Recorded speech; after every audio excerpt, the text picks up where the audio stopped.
Nandito naman ang inyong ate, inyong sising nga mami, magluto ta karon og tortang talong. Manan ako nagluno din na kabishi og oil, ipainit na ko nya giluno din akong talong. Wala na ko gipipicture o gibidyohan nga na shik sa mga ingredients kabishi kay lisod na way mag-video kay tara man mag-video na mo na kabishi Wow! ako na siyang gibali kay kuan naluto naman ang isa so gibutang pa na ko daan panabali kaho ito mo kaya akong kaldi akong kaha kabishi kay lisod ning ang sugnod na to kuan kahoy nga naman dyan ang pobre kabishi ako na nang gikuan kabishi na ako na nang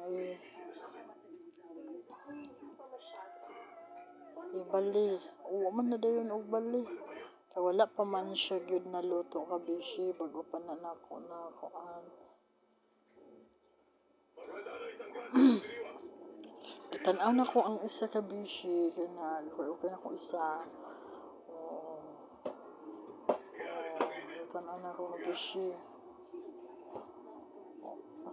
wala pa manang gabi na ko og siga ana sa kuan kay dugay pila rin masud sa tortang talong sa isa ka duha. Thank you for watching na mao na ako naluto kabishi thank you for watching. God bless.